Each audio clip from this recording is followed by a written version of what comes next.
Bonjour à tous, c'est Edjoan. Aujourd'hui, comme le titre l'indique, on va parler que LG a décidé d'arrêter de produire des smartphones. Alors, c'est comme une marque, on va dire, assez populaire qui décide d'arrêter dans le monde du téléphone, même si c'est vrai que dans le monde du smartphone, ils n'ont pas vraiment brillé à aucun moment. On va dire que ça a été un leader du marché. Mais justement, on va revenir un peu sur l'histoire d'LG et pourquoi, on va dire, ils ont décidé d'arrêter.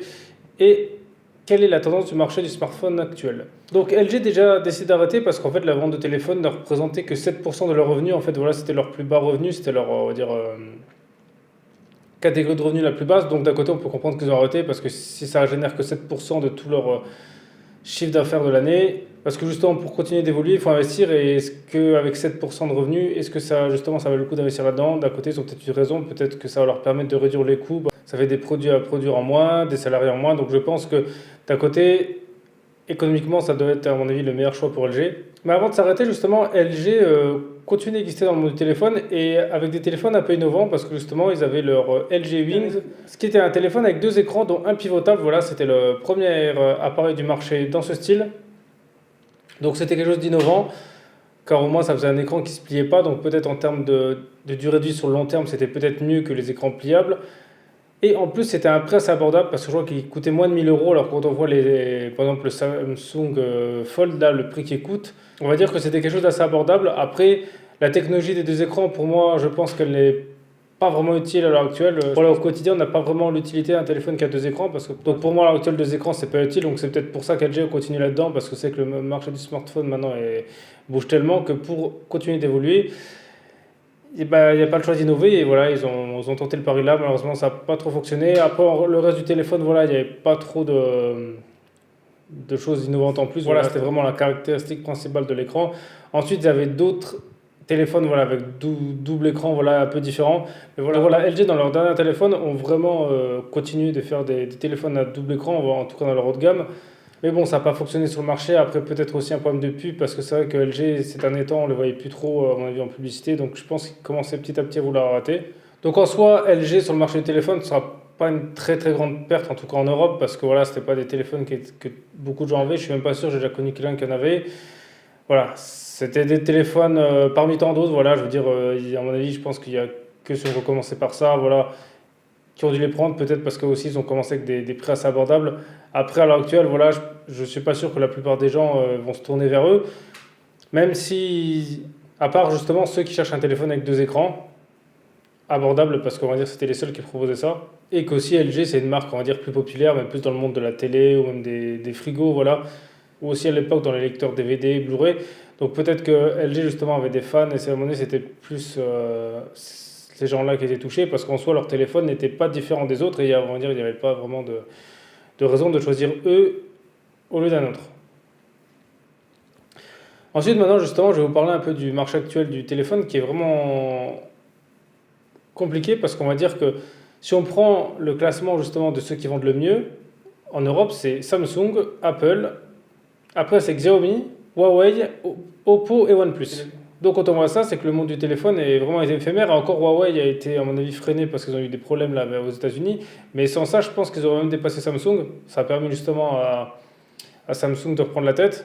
Bon, Samsung, voilà, ça ne m'étonne pas qu'ils soient en tête parce que voilà, depuis que les smartphones existent, on va dire chez Android, c'est eux qui ont le monopole du marché.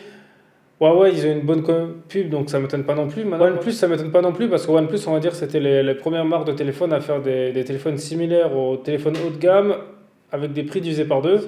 Bon, après, je ne sais pas si en France les chiffres de vente sont les mêmes, mais je suis quand même étonné que Xiaomi et Oppo soient dedans parce que Xiaomi, bon, même s'ils font des téléphones abordables, on va dire tous les autres marques en font. Bon, Samsung en a, Sony en ont, Huawei maintenant qui est connu, il y avait Nokia, voilà, il y a beaucoup de marques qui en ont. Donc je ne sais pas pourquoi Xiaomi a autant fonctionné. Et après, Oppo, ça m'étonne. Eux, c'est vraiment la plus grande surprise parce que Oppo, alors c'était là, c'est une marque inconnue et ils font des téléphones très haut de gamme, c'est-à-dire des téléphones qui valent plus de 1000 euros. Et personnellement, en tant que consommateur, mettre 1000 euros dans un produit d'une marque qu'on ne connaît pas du tout, je veux dire, c'est quand même quelque chose qui est assez, on va dire, osé. Et c'est rare que les gens le fassent. Alors certes, c'est bien, on se différencie, mais en soi, leurs différences qu'ils apportent, pour moi, c'est pas non plus des trucs vraiment très très utiles et qui sont indispensables. Alors certes, ils ont des bonnes fonctionnalités. Moi, j'ai connu les tout premiers Oppo avec l'appareil photo de devant qui sortait du haut. Ça, c'est sûr que visuellement, ça fait classe, mais après, est-ce que sur le long terme, ça va tenir en termes de fiabilité. Et en plus, si on voulait prendre une photo, voilà, il fallait attendre que l'appareil monte. Donc il y avait quand même des inconvénients.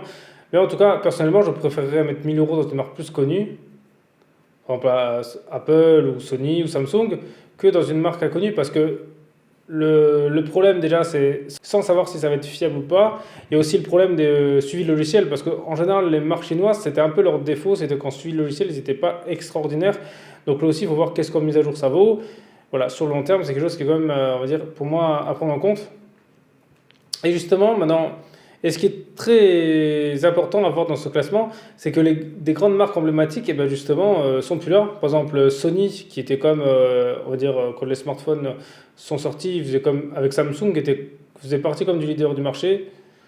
Et puis Sony, c'est comme une marque très connue dans le reste, dans d'autres produits. Et ben ça m'étonne qu'ils vendent de plus en plus mal leur Xperia. Pourtant, ils font des téléphones justement qui innovent, qui vont plus maintenant s'orienter vers le monde du cinéma, avec des écrans justement de meilleure qualité que les autres. Un mode photo beaucoup plus complet. Vraiment, essayer de développer leur gamme de photos parce que c'est un peu eux de toute façon qui fournissent les capteurs, donc c'est normal que ce soit eux les rois de la photo.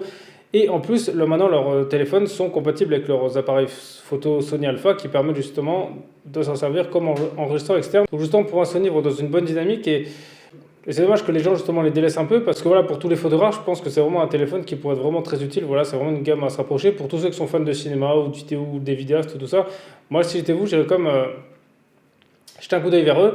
Ensuite, Nokia qui a complètement disparu. Alors, ils continuent de faire des téléphones. Hein, j'ai regardé là justement leur prochain téléphone. Ce qu'ils veulent faire, c'est des téléphones qui ont des batteries qui peuvent durer 2 ou 3 jours. Mais voilà, c'était une marque qui était très populaire avant les smartphones. Et c'est bizarre que personne n'a continué d'en acheter. Voilà, maintenant, elle est quasi inexistante. C'est un peu dommage. Bon, c'est vrai, eux, ils sont un peu mis en difficulté quand ils ont passé sur Windows Phone. Parce que là, Windows Phone, ça a vraiment été un échec. Je pense que c'était là leur erreur. Mais sinon, c'est comme dommage que voilà, c'était quand même une marque très populaire que maintenant ils sont vraiment là, voilà, en bas en termes de chiffre de vente. Il y a aussi BlackBerry qui a complètement disparu. Ils ont tenté un smartphone il n'y a pas longtemps, mais voilà, c'était un échec cuisant parce qu'il y avait un clavier. Mais bon, les gens maintenant sont plus habitués à ça, donc personne n'en a voulu.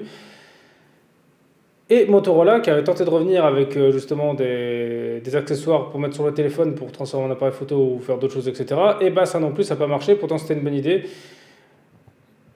Donc ça montre un peu que le marché du téléphone est vraiment éphémère et qu'il y a la place pour, je pense qu'à part Samsung et Apple, il y a la place pour n'importe qui. C'est-à-dire que là, si demain il y a un nouveau constructeur qui fait des téléphones voilà, révolutionnaires ou autre chose, une nouvelle marque qui met à fond de la pub, eh ben, je suis sûr que tous les gens vont se jeter dessus parce qu'on va dire le marché du téléphone, maintenant les téléphones se ressemblent tellement, il n'y a plus tant que ça d'écart, ça évolue on va dire de moins en moins, à part là le passage à la 5G, mais on va dire sinon il y a des meilleures photos, des meilleures batteries, tout ça, mais bon, ça reste comme assez similaire on va dire aux versions précédentes que les gens justement sont prêts à tenter d'autres marques.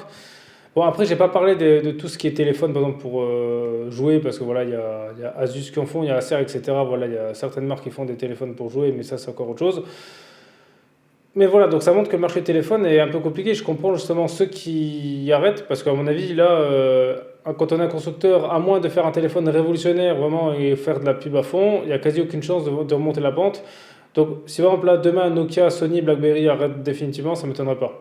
Sony, je pense pas, parce que justement, ils évoluent vers leur gamme alpha, mais par exemple, BlackBerry et Nokia, ça m'étonnerait pas qu'ils arrêtent un jour, parce que là, ça devient vraiment compliqué pour les autres constructeurs, et je veux dire, à moins là de faire une grosse communication, il n'y a plus moyen de vendre. Voilà, après, vous dites-moi dans les commentaires justement ce que vous pensez du marché actuel du téléphone. Donc aussi, par exemple, si vous avez déjà eu un téléphone LG, ou si vous êtes triste que cette marque s'arrête, voilà, ou si vous êtes un fan de la marque, voilà, dites-moi un peu ce que vous en pensez. Et en tout cas, merci à vous d'avoir regardé cette vidéo. C'était EdgeOne. On se retrouve très vite pour une prochaine vidéo.